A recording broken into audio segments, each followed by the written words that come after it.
समुद्र किनारे एक गांव में कृष्णाबाई नाम की बूढ़ी माता रहती थी। वह भगवान श्री कृष्ण की परम भक्त थी। वह एक झोपड़ी में रहती थी। कृष्णाबाई का वास्तविक नाम सुखिया था, पर कृष्ण भक्ति के कारण इनका नाम गांव वालों ने कृष्णाबाई रख दिया।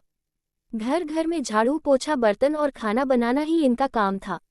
कृष्णाबाई रोज फूलों की माला बनाकर दोनों समय श्री कृष्ण जी को पहनाती थी और घंटों कान्हा से बात करती थी। गांव के लोग यही सोचते थे कि बुढ़िया पागल है। एक रात श्री कृष्ण जी ने अपनी भक्त कृष्णाबाई से यह कहा कि कल बहुत बड़ा भूचाल आने वाला है, तुम ये गांव छोड़कर दूसरे गांव चली जाओ। अब क्या था, मालिक का आदेश था। कृष्णाबाई ने अपना सामान इकट्ठा करना शुरू किया और गांव वालों को बताया कि कल सपने में कान्हा आए थे और कह रहे थे कि बहुत प्रलय होगा, गांव छोड़कर पास के गांव में चली जा। अब लोग कहाँ उस बूढ़ी पागल की बात मानने वाले थे। जो सुनता वही जोर जोर ठहाके लगाता। इतने में बाई ने एक बैलगाड़ी मंगाई और अपने कान्हा की मूर्ति ली और सामान की गठरी बांधकर गाड़ी में बैठ गई और लोग उसकी मूर्खता पर हंसते रहे। बाई जाने लगी अपने गांव की सीमा पार कर अगले गांव में प्रवेश करने ही वाली थी कि उसे कृष्ण की आवाज आए, अरे पगली, जा अपनी झोपड़ी में से वह सुई ले आ जिससे तू माला बनाकर मुझे पहनाती है। ये सुनकर माई बेचैन हो गई और तड़प गई कि मुझसे ये भारी भूल कैसे हो गई, अब मैं कान्हा की माला कैसे बनाऊंगी।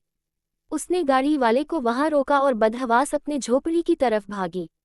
गांव वाले उसके पागलपन को देखते और खूब मजाक उड़ाते रहे। माई ने झोपड़ी के तिनकों में फंसी सुई को निकाला और फिर पागलों की तरह दौड़ते हुए गाड़ी के पास आई। गाड़ी वाले ने कहा कि माई, तू क्यों परेशान है, कुछ नहीं होना। माई ने कहा, अच्छा अब चल और जल्दी से अपने गांव की सीमा पार कर। गाड़ी वाले ने ठीक ऐसे ही किया।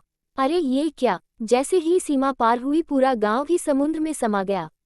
सब कुछ जलमग्न हो गया। गाड़ी वाला भी अटूट कृष्ण भक्त था। यंकेन प्रक्रेल भगवान ने उसकी भी रक्षा करने में कोई विलंब नहीं किया।